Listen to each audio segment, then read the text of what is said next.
Sa pinakatimog na bahagi ng bansa,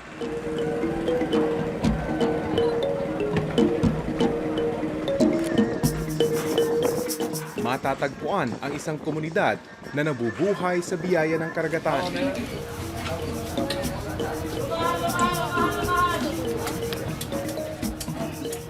Tulad ng maraming lugar sa Pilipinas,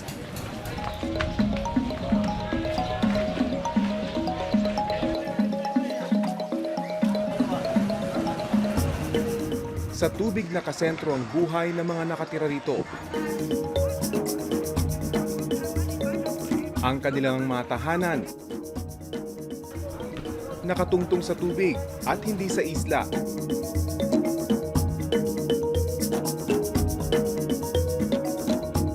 Pero ang paraisong ito na umunlad dahil sa mga iba't ibang yamang dagat. Uhaw na uhaw sa isang pangunahing pangangailangan. Sa kabilang isla may nagdadala ng tubig, yung tinatawag na tubig tongo. Anong experience nung una kang umiinom ng tubig tungo? Nagka-diarrhea, nagkasakit yung tiyan ko. Hindi naman masama sa tiyan to? 2 araw lang masasanay na yung lasa niya. Parang wala nang alat yun. So, yung ulan talagang malaki ang pakinabang sa inyo? Oo. Dahil Malaki hirap din kayo talaga. sa tubig, di ba? Oo.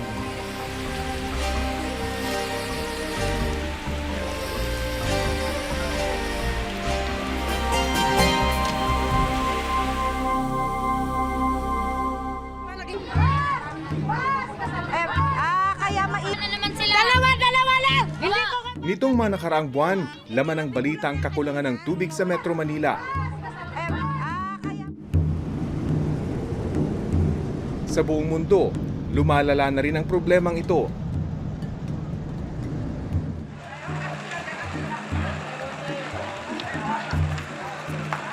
Pero isang lugar sa probinsya ng Tawi-Tawi ang simulat sa pool, salat na sa pangunahing pangangailangang ito.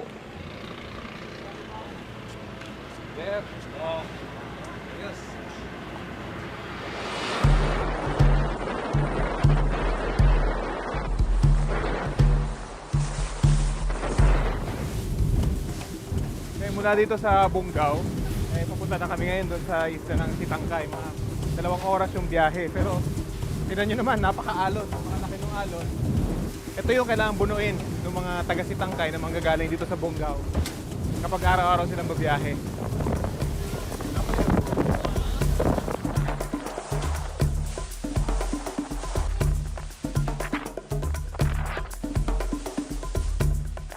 Ito ang realidad ng buhay para sa mga nakatira sa malalayong isla sa lugar na ito. Nakadepende sa kalikasan kung makakatawid ka para makauwi sa iyong tahanan.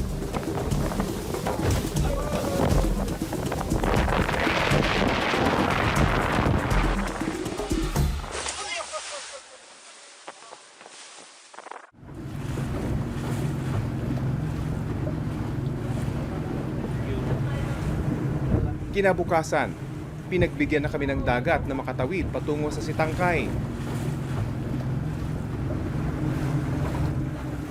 Mula sa malayo, kita ang kumpol ng mga kabahayan. Pero habang papalapit kami sa bayan, kapansin-pansin na ang sentro o poblasyon ito. Wala sa isla, kundi tila nakalutang sa dagat. Okay, nandito na kami ngayon sa isla ng Sitangkay. Ito na yon. Mga 2 hours din yung naging biyahe namin. Pero bababaw pala rito, medyo low tide na, kaya dahan-dahan pa yung bangka namin bago makapasok sa loob. Ayos! Welcome to Sitangkay! Dahil mababa pa ang tubig, kinailangan pa naming lumipat sa maliit na bangka para makapasok sa bayan.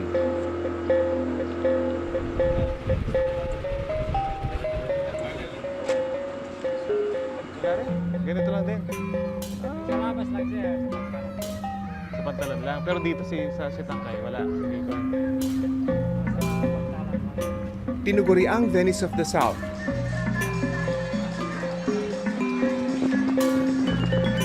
Walang sasakyang digulong dito sa poblasyon.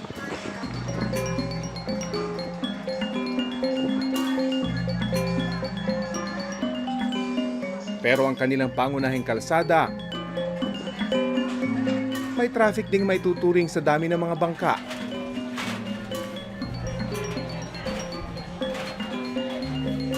Ang isang bahagi ng kanilang main highway, nagsisilbi ng palengke. Kaya ang mga paninda, hindi na kailangang ibaba mula sa bangka. Lalo na ang mga isda na sariwang-sariwa dahil mula pagkahuli hanggang sa pagbebenta, nasa dagat pa rin sila. Nandito tayo ngayon sa Tabu. Ito yung tindahan ng mga isda dito sa Sitangkay.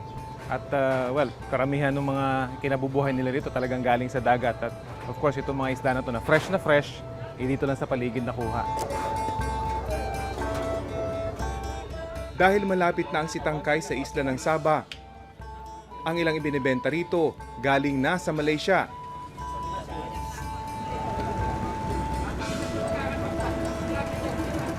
Sa gitna ng samut-saring produkto na inilalako rito, natatangi ang bangkang ito na may kargang mga drum at tangke.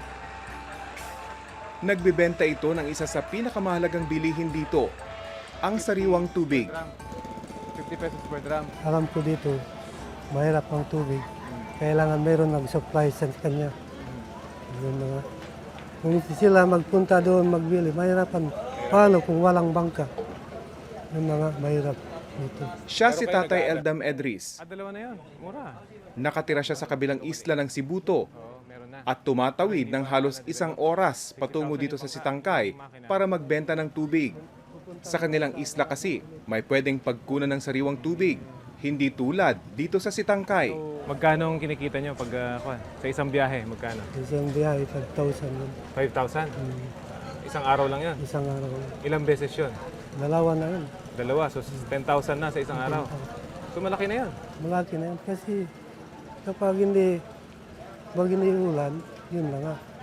Kapag ulan, wala.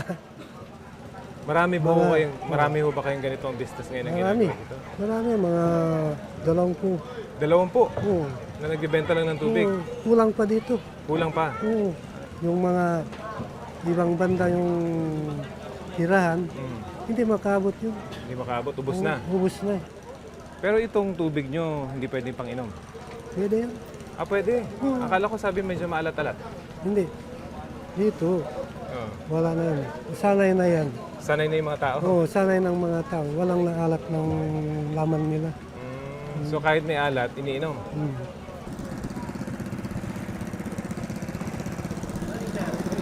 Okay, tikman natin yung tubig ng Sibuto.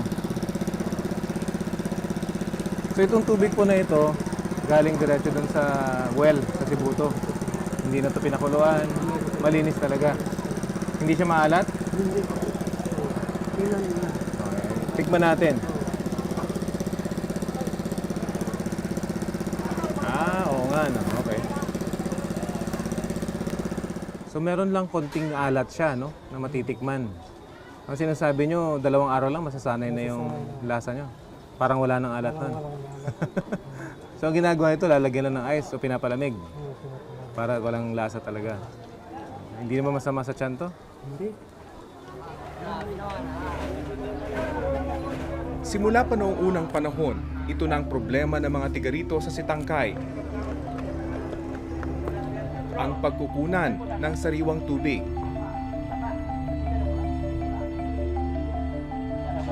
Ang isang alternatibo, tubig mula sa ulan.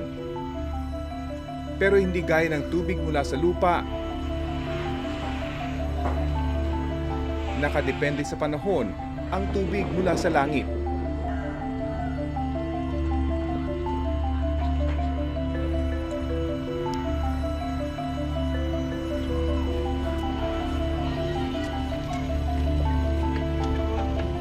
So yung unang buhos po ng ulan, anong ginagawa? Si Nanay Merisa, isa lang sa mahigit 30,000 residente ng Sitangkay na taon-taon inaabangan ang pagdating ng tag-ulan. Dahil 8 ang anak ni Nanay Merisa, malaki ang pangangailangan nila sa tubig. Kaya kahit nakatungtong sa dagat ang kanilang maliit na tahanan, tubig ang araw-araw nilang problema.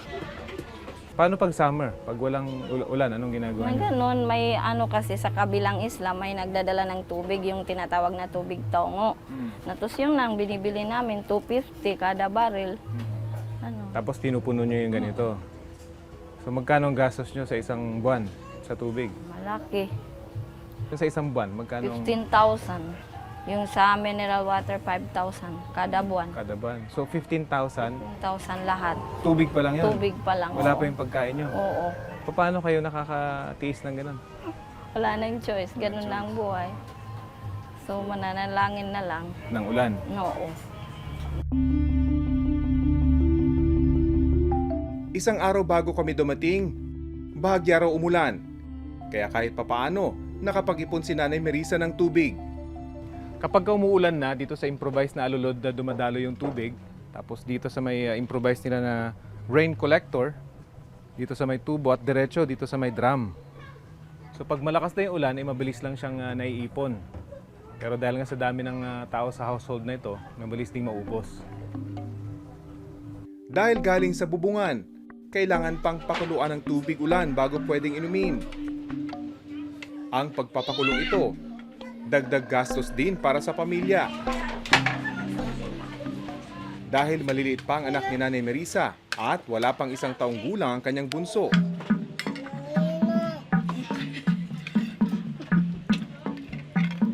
Napipilitan siyang bumili ng mineral water para sa kanila.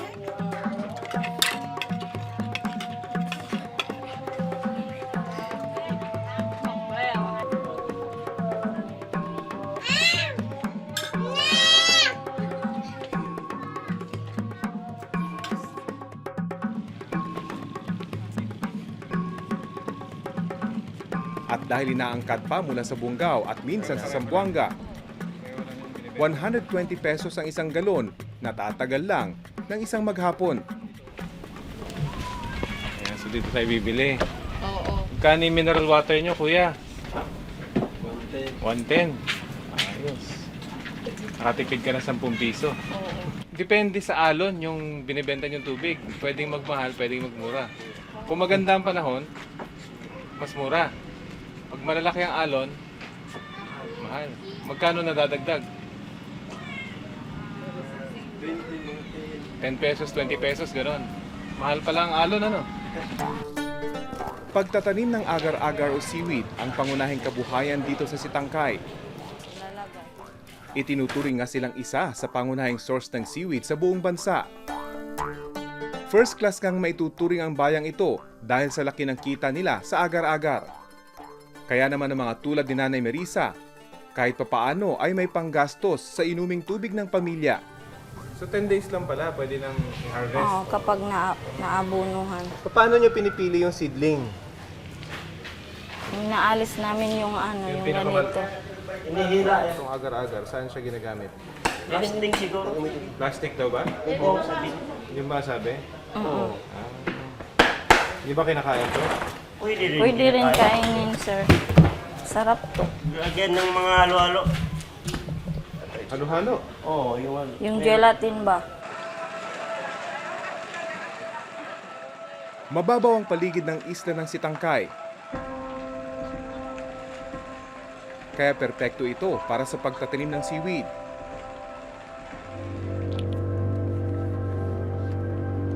Kasama ang kanyang pinsan, sinamahan ko si Nanay Marisa sa kanilang taniman. Tapos, Pag sinabi itatanim, isasabit lang. oh,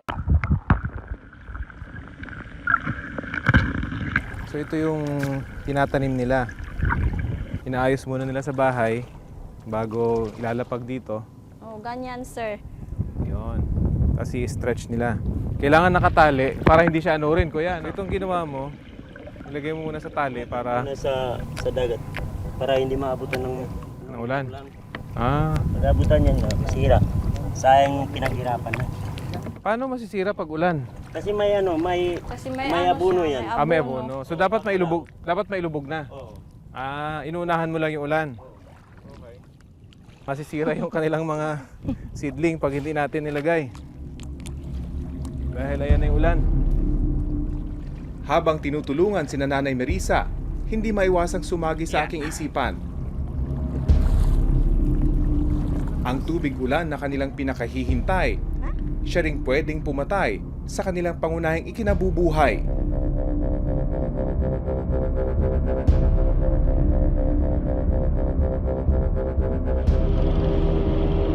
Nabot na kami ng ulan. Buti lang, naipasok na yung mga agar-agar o yung seaweed. Ngayon lang daw ulit nag-uulan. Kailan po nag-start na mag-uulan dito? Ngayon lang. Kahapon tsaka ngayon. Kahapon tsaka ngayon. Swerte ho kami. Kasi ito yung kanilang hihintay, yung ulan. Para nga makasalok sila ng tubig. Pangligo, yung iba pang inom, panlaba. Pero mahirap sila ng tubig ngayon. So ngayon at rainy season na, ito na yung ulan. Biyaya para sa kanila dahil nga mahirap yung tubig. Pero ngayon may pupuntahan kami isang well na sinasabi nila pwede maging source ng tubig para sa Sitangkay.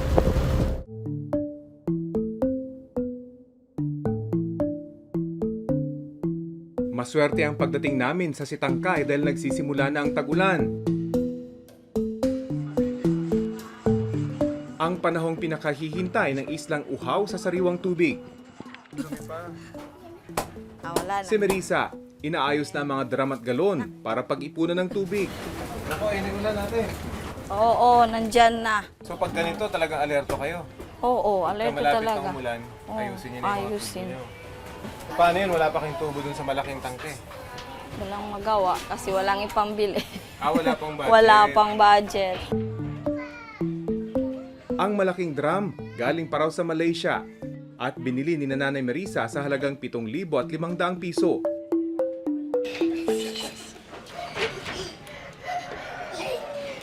Pero dahil wala pang pera pambili ng alulod at tubo, mano-mano muna ang diskarte ni Nanay Marisa. Paano nyo isasalin ngayon yun pag wala pang tubo? Dahanda, isa-isa. Oo, Kailang matagal. oo. Abutin yata ng gabi pag ako yung magsalin. Pero habang pinagmamasdan ko ang kalangitan at ang paparating na ulan,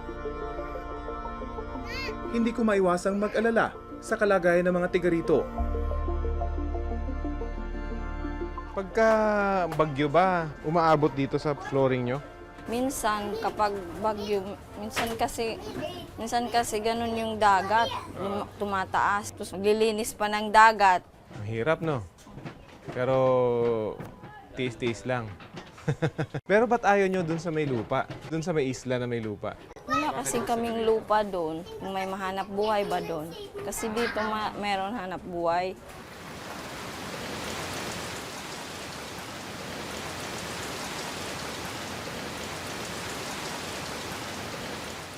Sa pagbuhos ng ulan, ultimo maliliit na anak ni Nanay Marisa,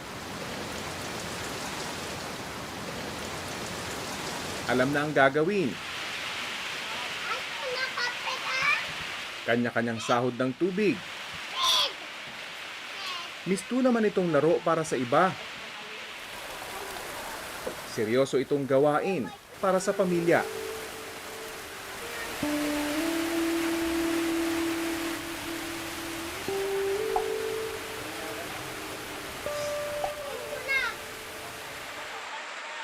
At matapos ang ilang buwan para ito ay matikman,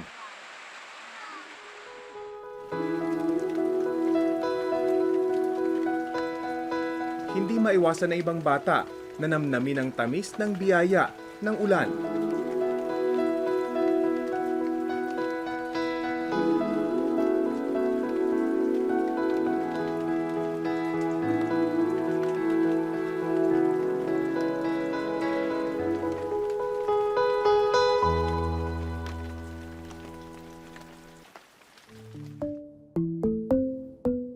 Ang problema sa tubig ng Sitangkay, pinakaramdam sa poblasyon kung saan nakasentro ang kanilang komersyo.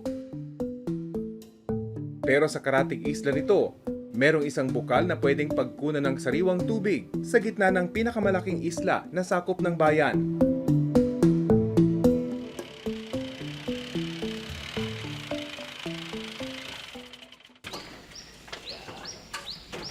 Yun. So ito yung bagong develop lang na well dito sa isla ng Tumindaw. Sakop pa rin siya ng Sitangkay. pero isang separate na island. At ngayon lang daw nila ito ginawa. Pero tatay, ang sinasabi, meron daw ditong dati ng well, pero bato lang ang gawa. Tapos pinagawa nila. Nakpan lang sa kung ano ng niyog ba? Dahon ng nyog. Ah. Tapos pinalaliman nyo na lang. DPWH na raw ang nagsemento sa balon, bumili ng water pump, at nagpatayo ng tangke ng tubig. Bagamat medyo maalat daw ang tubig na nanggagaling dito, pinagtsatsagaan na rin itong inumin ng mga tiga rito. Pero dahil barangay na ang may hawak sa balon, problema naman ang pondo para mapatakbo ang water pump nito. Magtulungan lang para pambili ng krudo. So magpagamaga-ambag lang. Patak lang sabi namin. Patak-patak lang.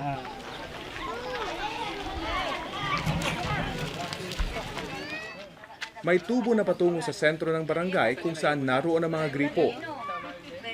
Pero sa ngayon, wala ni isang patak ng tubig dito. Gaano kayo kadalas magpatak-patak? 2 times, 3 times. Pero ngayon wala nagpatak. Dahil Umulan. Kagabi, umulan din. at least yun libre. Libre ang ulan. Pagka hindi, magkano yung pinapatak niya? Yung isang paglabas, 5 piso, 10 piso. Kaya pag ulan, so okay na yun. Doon na kayo nasanay. Ang residenteng si Mang June, nakapag-ipon ng tubig ulan, kaya ito ngayon ang kanyang pinakukuluan para inumin.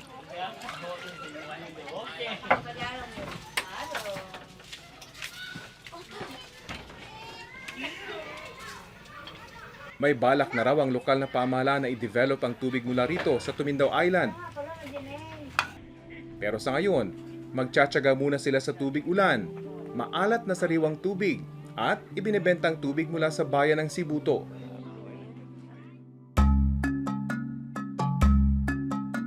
Katapat lang ng Sitangkay ang isla ng Sibuto.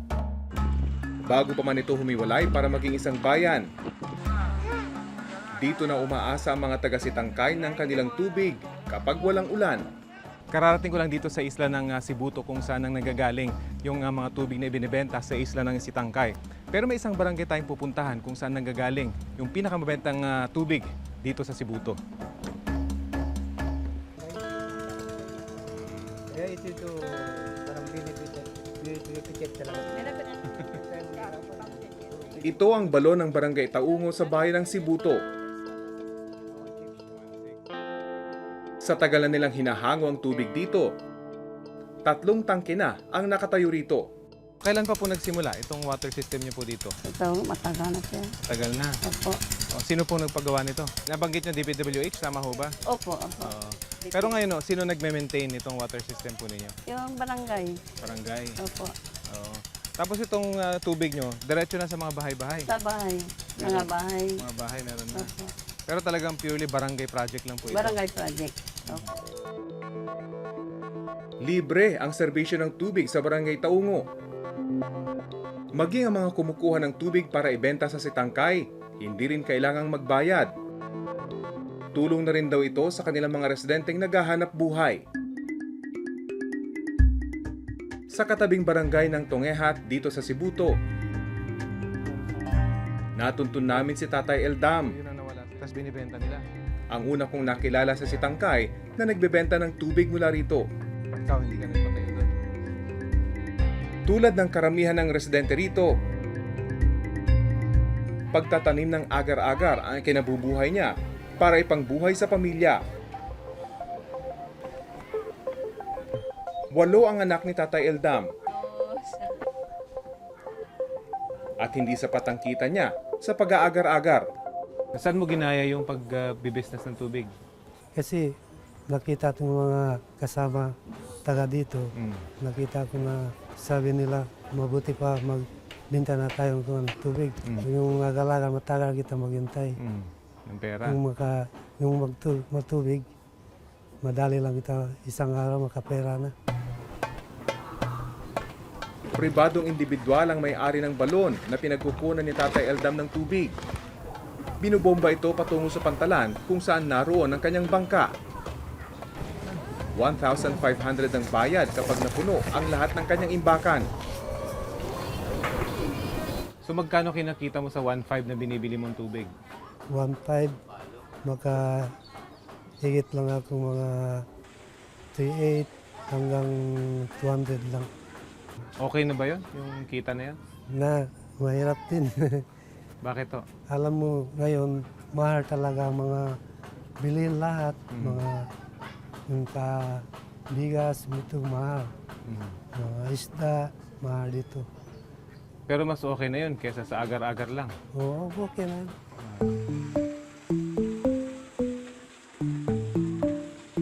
Delikado ang araw-araw na biyahe patawid ng Sitangkay. Kaya si Tatay Eldam naniniguro para hindi mapiligro. Alon. Alon ang kalaban Alon mo. ang kalaban. Pati ulan, So pagka malaki ang alon, wala kang biyahe. walang biyahe. So pag wala kang biyahe, walang kita sa Walang tubig. kita.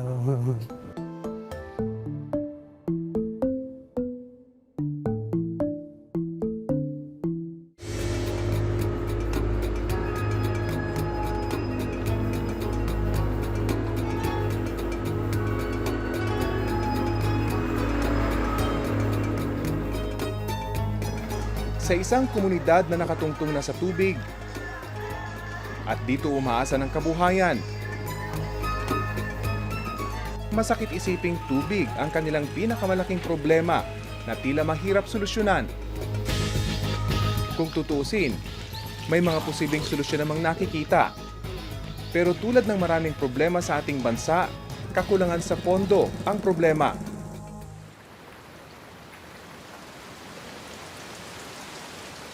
Sa ngayon, nananatili ang tanong para sa mga taga-isla ng Sitangkay. Hanggang kailan kaya sila magiging sabik at uhaw para sa bawat patak ng ulan?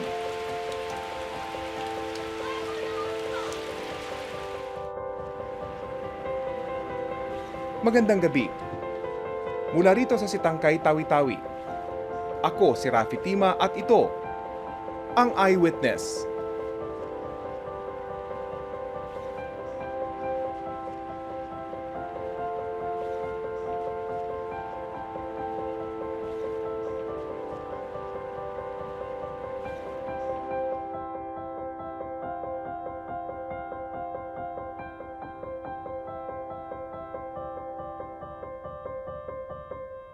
Maraming salamat sa pagtutok sa Eyewitness mga kapuso. Anong masasabi niyo sa dokumentaryong ito? I-comment na yan at mag-subscribe sa GMA Public Affairs YouTube channel.